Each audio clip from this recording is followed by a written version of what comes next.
Hello out there, this is Illiterate. My name is Evan. My name is Taylor. I read a book this week. I watched a movie. This week we are covering one of the best films of the year, The United States vs. Billie Holiday, directed by Lee Daniels. This is a movie about Billie Holiday's career while she's being pursued by the United States government after writing and performing the song Strange Fruit, which describes a lynching in the South, and really started to catch fire for the civil rights movement in the 1930s, 40s, and into the 60s. Some would say even it's the start of the civil rights movement, because this hasn't even, if you go to Wikipedia and look up the civil rights movement, this isn't even in the preface to what it is, but it really is the first time somebody's like, hey. Yes, absolutely. And it kind of came to my mind, like, this might be actually really, like you said, the kickoff of the civil rights movement because of the date of her death, and this is what the film goes on to. This film tells her story in a way that I never even knew I needed to know. I didn't know much about Billie Holiday. I did not know that she had a drug abuse problem. I did not know she was pursued by the American government and the FBI until the day she died. And I did not know that she died young. She died only 44 at the time of her death. I had no concept of this. And so at the time of her death, July 17th, 1959, we're going right into the 60s. The civil rights movement is about to catch fire. I think she really might be the catalyst for it all, because this is such a loss. So what we're going to be covering today is the story that this movie tells. Is such an important story because we really had no concept of it at all. And just like last week we covered with Judas and the Black Messiah, this is again another story of the American government putting incredible time, effort, and energy into pursuing a black public figure. And the book that it's based on is called Chasing the Scream, and then the subtitle is The First and the Last Days of the War on Drugs. So this book uses this story as the catalyst to kind of talk about how drugs are viewed by governments all over the world and various people and all that stuff. So we won't get too much into that, but I did read as far as it concerns Billie Holiday and all the research that this guy did into what this story was, and this kind of being a big facet of where the war on drugs starts. It seems like they use her as a window to then talk about all the gory details of the war on drugs. And it was something that Lee Daniels said, that's why he wanted to do this for so long. As after reading this script, he had to dive in and get tons of books and documentaries and really get to the heart of the story, because he was so shocked. He could not believe that this was true. And he's even a big fan of Lady in the Blues, the older film about her starring Diana Ross. That's a film that made him want to get into filmmaking. So this is Billie Holiday has been in his mind and in his creative, artist mind going forward. So this is so interesting that somebody like him is now discovered, along with other people, her true story, and has now brought it to the screen. He said he had seen Lady Sings the Blues when he was 13. Like you said, he said that's the reason he wanted to direct. But also part of it, he said, I saw two black people in love, Diana Ross and Billy D. Williams. This came out in 1972, got 5 Oscar nominations based on the autobiography that was about Billie Holiday called Lady Sings the Blues. And the screenwriter, Susan DePasse, was the first African-American woman nominated outside of the acting category. Oh, wow. Yeah, it's pretty incredible. So that is where he gets this. And this is really, there's a ton of books about Billie Holiday, but this is the foremost known kind of biography piece of it. But I don't even really know how much it gets into her troubled relationships, her troubled background history leading up to, through no fault of her own, just her childhood is awful, what becomes her problems as an adult. Like Lee Daniels is saying, he saw this, but then he knows the real story the rest of her life. There's so much more. I think when they look back at that film now, they don't look at it as... And now I'm really interested to see it, to be honest. I have not seen it. I would now, having seen this, loved this so much, and so interested in this story, I really want to go back and look at Lady Sings the Blues and see what those filmmakers did, and how... Because I get the sense that Lee Daniels and Andrew Day were looking in Lady Sings the Blues and could see where things had gotten covered up a little bit. You can see, I think, where it's just the end was for it, and they go, oh, and that's where we're going to expand. Mm-hmm. Yeah, I'll post a link to the trailer, but from what I saw, it just seems like a glorious, wonderful, jazzy film. Right. And And I at don't that yeah. time in 1972 it was important. It was so important Mhm. to see two black people in love, Yeah. in just glorious love, and that be the focus of it and not focus on all of the stigmas that surround it that could have been brought up, all the things to detract from that. So Yeah. at that time, that's what it served its purpose for. Mhm. So I'm really interested to go back and take a look at it myself. Yeah, for sure. And then Andra Day is now playing Billie Holiday, and Lee Daniels didn't want her at first, or is like, Really? well, because somebody said, "Hey, you should check this person out," and he's like, "Nobody tells me what to do," kind of thing. So he Well, wasn't it's so interested. funny Yeah. because I learned of Andra Day a few years ago, back in like 2016. She had an album come out. She was nominated for like a Grammy and Yeah, on this that is her tour. first acting job. Yeah, she's out of nowhere. She's a musician, she's a singer, she's a vocalist. So I knew her from her music. I went for one artist, and she followed them up, and I was absolutely floored by it. And I've been singing her praises since 2016 or 2017. But I'd never in my wildest dreams imagined that out of nowhere she would be cast in a Lee Daniels film, a biopic about Billie Holiday and the war on drugs. And then now she has been nominated for Golden Globes Best Actress and Best Original Song. Like, she's absolutely shooting through the stratosphere right now.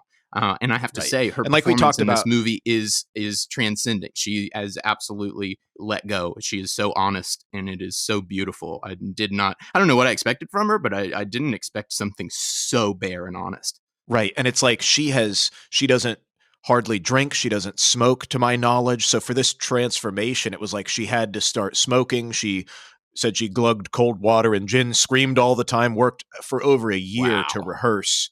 I'd heard when she auditioned that she was 40 pounds heavier, which is striking because you think of those things with like Christian Bale or something, Right. and so like, whoa. So this non-actor started taking these acting lessons, working with Lee Daniels, smoking, drinking, screaming, and she just lived Billie Holiday for, I think they were in pre-production for this, and she was cast for close to 2 years. Yeah. Um, And she said she prayed about it, invited Billie Holiday in to be like, "What do you want for me to be with this?" Is a very spiritual experience, even as well, to say, I want to do this person, if they're looking from above, justice. I hope she goes on to do more stuff, but if she never does another thing in her life, acting wise, cinema wise, this was incredible. And even I think even more incredible too is the way she got even into the music business might also be sort of reminiscent of Billie Holiday, because Really? she was just trying like everybody else. She said she worked about 20 different jobs before she got her singing work, including one job as a children's entertainer. So Oh, she was wow. performing at a strip mall. Mhm. This was in 2010. Stevie Wonder's wife witnessed her performing and then said, "Hey, Stevie, we should check this girl out, see what she's doing." No And so way. then, yeah. So it was a complete random fluke thing Oh that my somebody god. else who is in the scene saw her. And then a year later, Stevie Wonder introduced her to this producer who then collaborates on her debut album a few years later. So it's a direct building off of being found and then one success on to the next. Yeah. But the person who brought this whole thing to Lee Daniels in the first place, Susan Laurie Parks, who is a playwright and screenwriter, she adapted the script first from the book that came out in 2015 and then brought that script Mm. to Lee Daniels and said, "Hey, do you want to do this?" And he said yes. But Wow. she won the Pulitzer Prize for Drama in 2002 for one of her plays, and she's the first African American woman to receive the prize for drama. Oh So she man, has that's her own amazing. levels as well. Yeah. Yeah. Um, but this book that she read and then got, like I said, the first part from Chasing the Scream by Johann Hari, he starts profiling jazz musician Billie Holiday, longtime heroin addict. And then the other two people that he sort of follows at the beginning here is this racketeer, Arnold Rothstein, Hmm.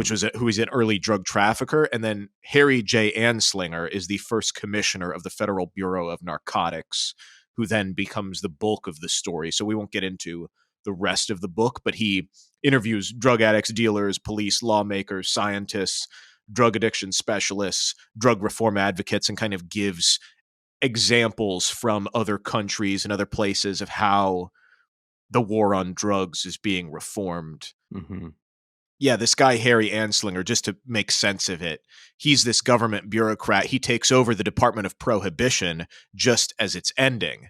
The budget was slashed by $700,000. Alcohol essentially won. So it's like, what's the point of his work? Right.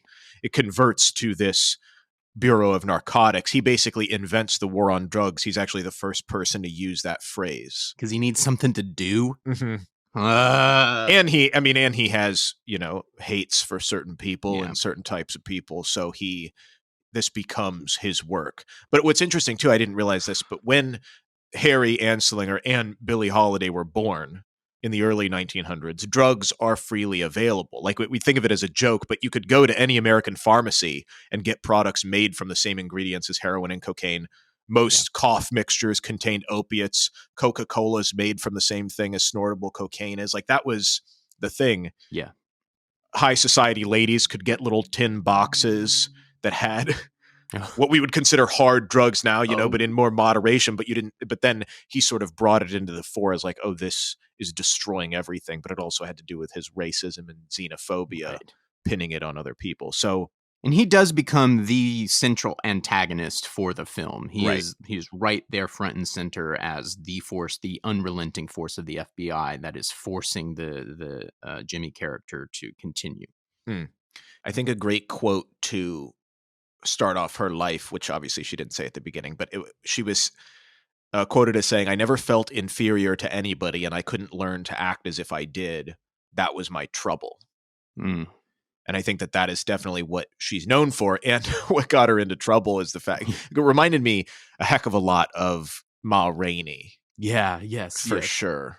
Yes. So Ma Rainey is preceding this by, 30 years, but I definitely had that come to mind as like, oh, okay, so Ma Rainey had her deal, and then and Billie Holiday came around not too much longer, and then when Billie Holiday was gone, the civil rights movement was coming to a full force. Yeah, and just unapologetic with sex, with drugs, with who she wanted to be, with owning her space and authority and all that stuff. But it doesn't start out that way for her. She was born Eleonora Fagan, very tumultuous childhood, teenage parents. Her dad left, and she was most of the time left in the care of abusive relatives while her mom was working. She was sent away. And then at age 10, there was an attempted rape on her, and she was sent to a reformatory school and then dropped out of school at age 12. Good Lord. To get work. She started running errands for a brothel, and this is where she first listened to jazz and got acquainted with what that world was. There's a pretty affecting moment in the film. There is an undercover FBI agent that is infiltrated her entourage and is responsible for sending her to jail for the first time. But he comes around and starts following them around on tour, and she's, for whatever reason, had growing a liking to him, and there's a familiarity between them. But it's through this where he's regaining her trust that at backstage they shoot up heroin.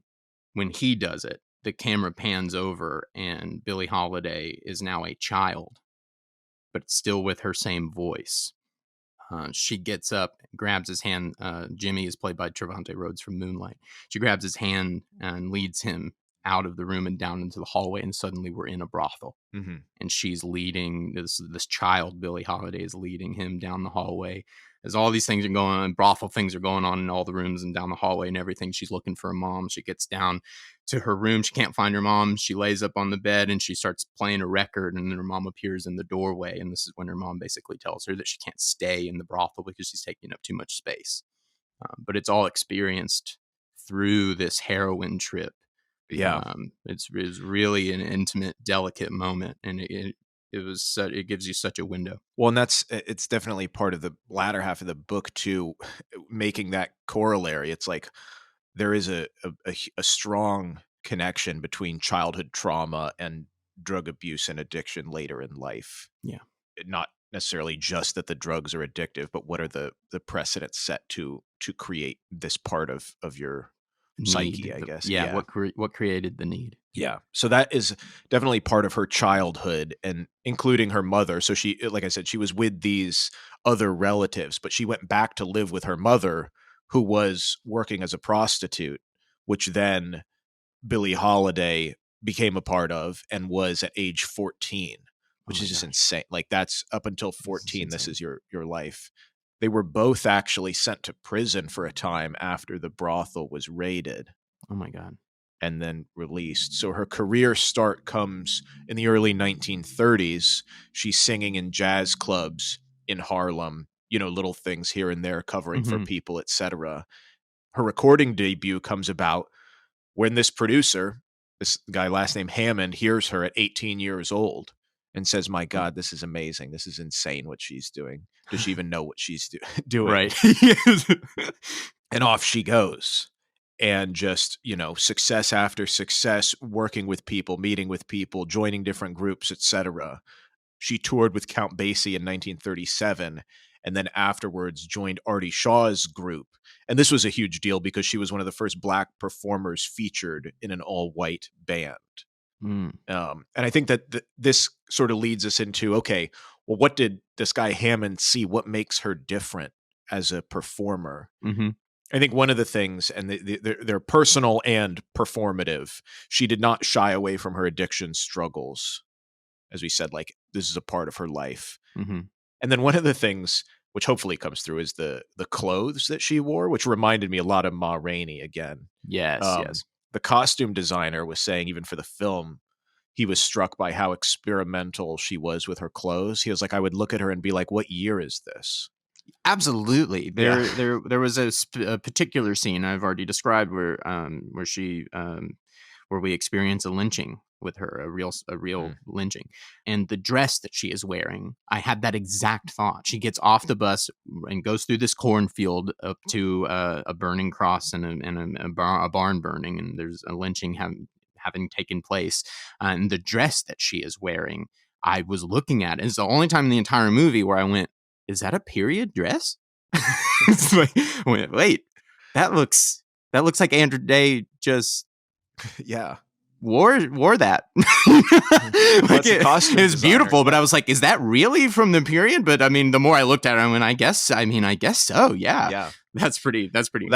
also what makes her Actually. different. Yeah. Or the costume designer was like, she's not wearing a bra at the time, and undergarments are so regimented, just like every convention. The long gloves that she had too became an iconic fashion Mm, element. But also now it's like, oh yeah, they were used to hide her needle marks on her arms as well. It was a dual right. purpose Ah, thing. yes, yes. Another piece up front with her enjoyment of sex with men and women, which again reminded me of Ma Rainey.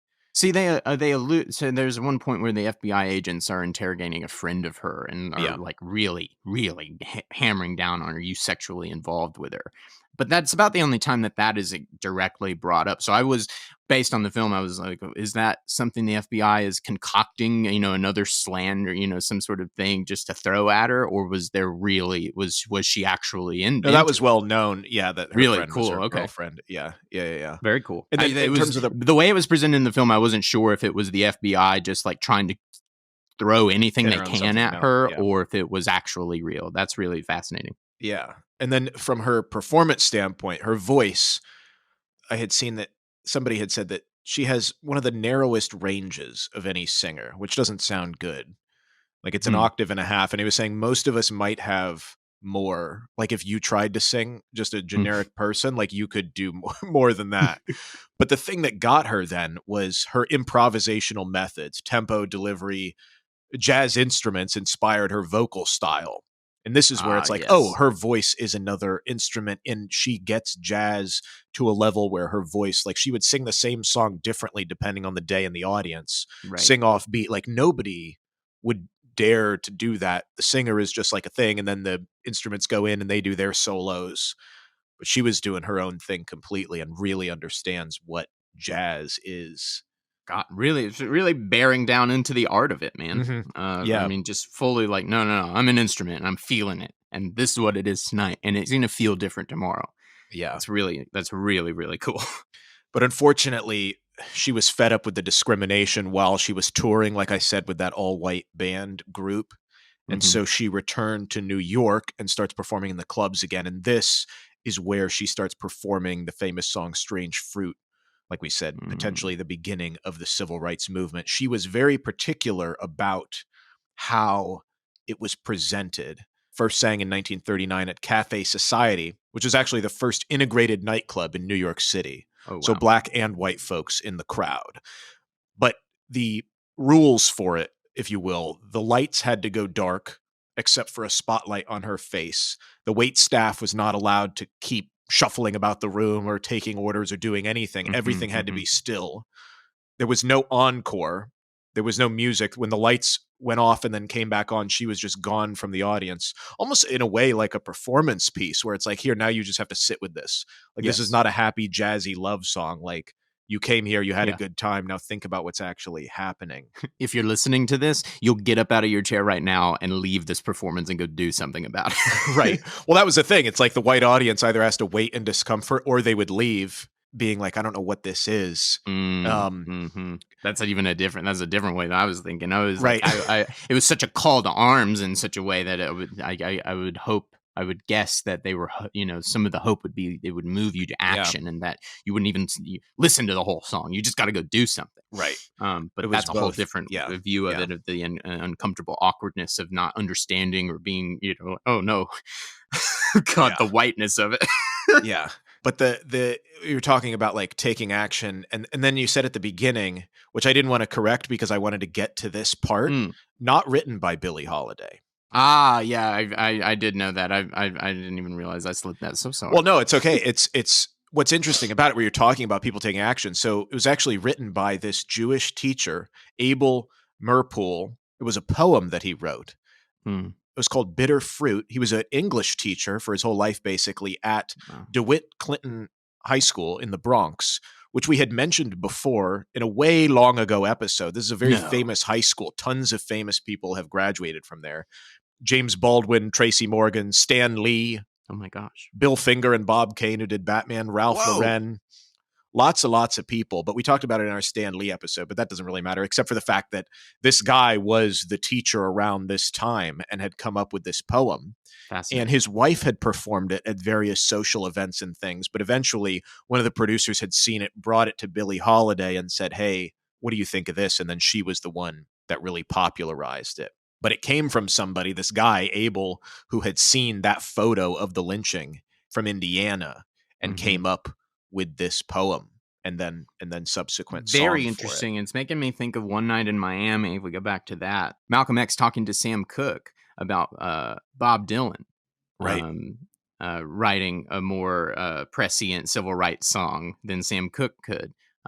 So it's so interesting that here that parallel is still there. It's still like a Jewish white guy bringing the words out to it, but she sees how incredible it is and latches onto it, and because she is what she is, it galvanized it. Well, it's also like he or his wife singing it doesn't have the same effect, like shouldn't have Exactly. the same effect. It doesn't, or he has, or doesn't have the close enough contact where he's like, I'm going to write this thing. But then Right. for her to be the one to perform it and really give it its life For is it what to is be needed. coming through her as a prism, I mean, it undeniably charges it in a different way. Yeah. It's also looking at it, it's hard to frame it, but even now it's like the song is still so heavy Yeah. and contemplative and everything. Like it's hard to think, but Ella Fitzgerald is also in this time, but the same year she's doing a Tisket a Tasket, which is the most like silly, light, bouncy song, and then like Strange Fruit. It's looking at those parallels. It's like what is this song that she's doing every single night with a spotlight and the waiters can't move and then she disappears. Yeah, so her label that she had at the time, Columbia, refused to record it. So she had to get another label to put it on. I'm trying to think about what that would feel like now. Like, what is the equivalent? Is that like This Is America?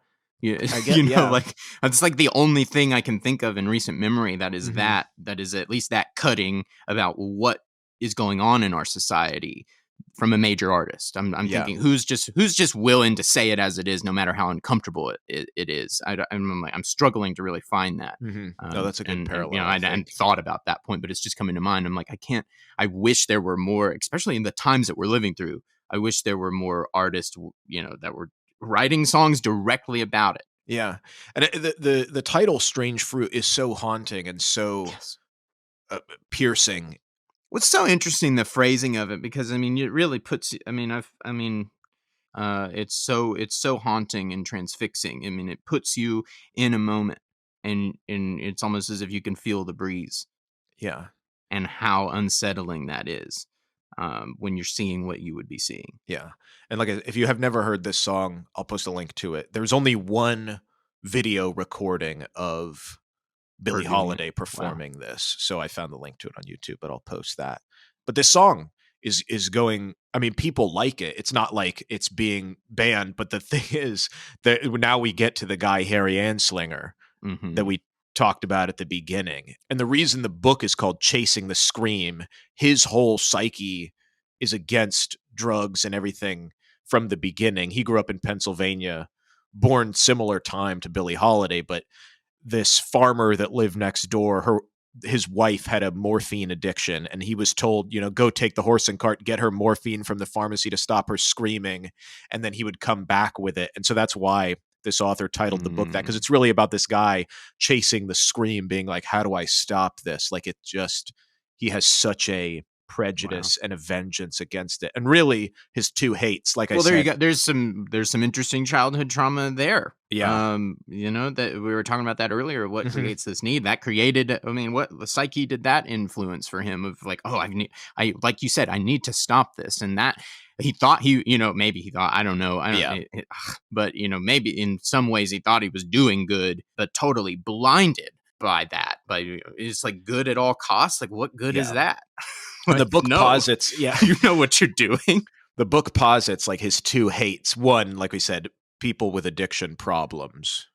And then his Yeah. other one is just anybody that's not white, African American, Chinese. He's Uh, just very xenophobic. I mean, the author posits, he was saying he was regarded as a crazy racist in the 20s, which is like, that's how racist wow. he was. He used the N word so often in official memos that his own senator said he should resign.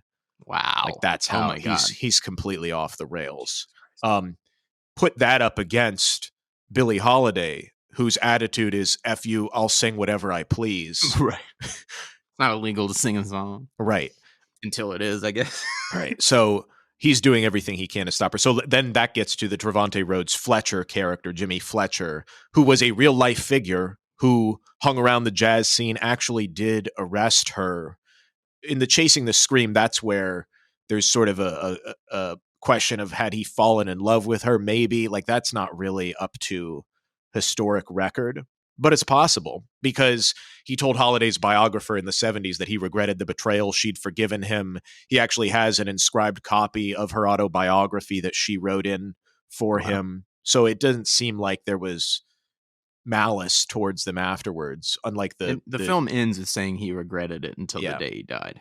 yeah. He maintained that he regretted it. Less like the Judas and the Black Messiah Where informant, he's where like he's playing the middle and then exits IRL. right. Yeah, yeah. So as far as going on with Billie Holiday's life, by 1947, she had made, just to get a sense of her scope, $250,000. This is now 3 years in a row, which would be almost 3 million today per year, Wow. for her singing.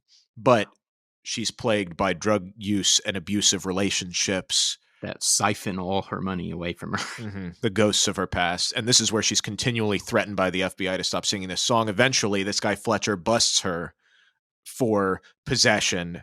And this is in 47. She's arrested. The court case is the United States versus Billie Holiday, which Mhm. is what the title of the film The is. titular court case. Yes. And she said, well, that's what it feels like. Like, she felt like she had nobody. It was everybody against her, Yeah. and everybody had abandoned her. Her lawyer actually declined to come to the trial to What? represent her. And she pled guilty to be sent to a hospital for treatment. And then they sent her to jail instead. And so she was there for 8 months. And then the thing is, this is also part of the war on drugs kind of thing, is like, what do you do to somebody to really stop them and haunt them? And it's taking away what gives them purpose. It's like the question of being convicted for drugs or drug possession or drug use or whatever. And then it's like, oh, well, now you can't work, and now you can't get an apartment, and now you can't do anything. And so the thing with her was the federal government took away her cabaret license, which means she can't sing in bars and clubs or where they serve alcohol, which is what her whole life has been. Right. And so it's like, oh, we got you for this, but now also we're going to take away your livelihood. Everything. And it's like, well, what would that make you? You think you would just be like, oh, yeah, that sounds good. I guess I'm going to stop doing drugs now because I have everything taken away from me. Engineer another career. Yeah. Good luck. So luckily, though, she got a new manager. And 11 days after she got out of prison, she did a performance at Carnegie Hall, sold out to an integrated audience. She continues to sing Strange Fruit, but her personal life is taking a toll on it. Like you said, all these people that are pulling everything out of her. By the mid-50s, she's touring Europe, which also reminded me a lot of Judy Garland. Yes. Which is actually happening at the same time. And this is where the last bit, she's taken to the hospital for cirrhosis and is arrested in her hospital room, handcuffed to the bed. This is in 59. Obviously, she's relapsed because of everything that's going on. In the hospital, they give her methadone for 10 days, and she seems to be recovering, and then they cut it off at the orders of this Narcotics Bureau, and she dies the next day. Oh, my God. Yeah. And I believe all that is covered in the film to some degree. Yes, it is. Just about all of that is covered. Yeah, but that's all in the opening of this book. But just I wanted to bring up kind of too the corollary here with Judy Garland, because Wizard of Oz came out in 1939, the same year that Strange Fruit was sung. Wow, yeah. And we did a whole episode about her and her problems. But it's crazy, in the book, this guy gets the files on Anslinger, these old faded papers in a box somewhere. And he found out, this guy, Harry Anslinger, that Judy Garland also had these problems. And his suggestion to the studio was that she was fine and should just take longer vacations. What? And don't you see the complete hypocrisy and double standard? Anslinger said that? Yeah, yeah. Oh my God. So it's like you have a one-for-one comparable here. Yeah. They're almost the same person. I mean, really. They really, really, really are. If you minus the race thing, if you're looking at these resumes, they're almost the same person. You take the race element out of it. It lay bare. It lay bare what's going on. The guy who starts that's shocking. Thank you for bringing that up, because that's really at the heart of this, is that the only reason that this happened to her is because of the color of her skin, because of the stigmas that were created on purpose to surround that community and entrap that community. Yeah. And they made her a martyr. They made her an example. That whole bureau is in the book, he profiles these other people that are also involved that just like have no good intent when it comes to it. And what's even more shocking, as the last bit of the book reveals, this guy Anslinger, there was a member of Congress who had a heroin habit, and he assured this member of Congress that there would be a safe and legal supply so this guy wouldn't have to go to gangsters, and then got journalists to smother the story. And look, right there. Isn't that evident of what the thinking is? They want the Black community to be in danger. They want them to have to look for these things under the covers, under the rock. They want you to subvert your culture so that you get into dangerous situations, so that something happens to you. Meanwhile, somebody in that exact same position with white skin and in the government is being given a medical room in which to shoot up, with medical grade heroin. I was like, don't you worry, we're going to take care of you. While they are manufacturing traps, cultural traps, for an entire community and people. Yeah. And not entirely corroborated, but it was referenced by an aide that this senator was Joe McCarthy, who was also the Red Scare against certain groups of people. And what's crazy is like Anslinger was Anslinger was his drug dealer. And it's also like, oh, so you're willing to do it for an addict that you care about. You're willing to literally make yourself into a government drug dealer. Yeah. And then in the last years of his life, this guy, Harry Anslinger, developed angina, which is the heart condition. And so he started using the drugs he railed about. He took daily doses of morphine. Oh, my God. Before he died. So it's like, not only when it affects your friends, but when it affects you, you're willing to develop oh my God, what you think is the horrible thing that has to be completely destroyed. So who hired this man? J. Edgar? I'm not sure. I feel like they knew. Anyway, let's go on. Yeah. Billie Holiday, a woman decades ahead of her time, did whatever she wanted with melody, drugs and alcohol conditions, with lovers, male and female. I think that the question, and this is what Johann says in the book, he says, in this culture, we only tell one heroic story about people with addiction problems, and that's that they sometimes recover. And that's true, and that is heroic, and it should be commended and saying, but that's not the only heroic story to tell, because the only story. Billie Holiday never stopped using drugs, but does that not make her a hero? Like, she also never stopped singing the song. People threw bottles at her. She went into the deep south. She was constantly harassed. She was arrested multiple times. She went to jail. She kept singing this song. That was the direct thing of them saying, hey, stop singing this song or we're going to get you for drugs. And so, like, she's still a hero for that regard, and that's hopefully what the film shows and what this story is about. Billie Holiday's last scene in the film is in the hospital, and Anslinger and another agent come to interview her on tape. And so he comes to prime her to make a statement, and she looks at Anslinger, and she's, there's more to it than that, but she says, your grandbabies are going to be singing Strange Fruit. And she just laughs. She just laughs in his face and laughs over the recording. They pack up and leave because she's never going to stop, and it won't stop. They can kill her and it won't stop. Frank Sinatra told Ebony magazine in 1958, he said, with few exceptions, every major pop singer in the U.S. during her generation has been touched in some way. It is Billie Holiday who was and still remains the greatest single musical influence on me. Wow. Lady Day is unquestionably the most important influence on American popular singing in the last 20 years. He said that in 1958. She's an example of why you do it. Yeah. If you're making art, if you got to get a message out there and you got to get this out of your soul, that's what it looks like. This unrelenting drive to tell your story, to stand up when the world is not ready and say this is wrong. That is a hero. She never stopped. All right. Well, thank you so much, Taylor. Thank you guys for sticking with us. Thanks for listening. Check us out on Instagram @IlliteratePod. Let us know what you're reading. Let us know what you're excited to watch. You never know when we're going to do an episode on it, and we would love to hear from you guys. Let us know what you thought of this episode, and we will catch you next week.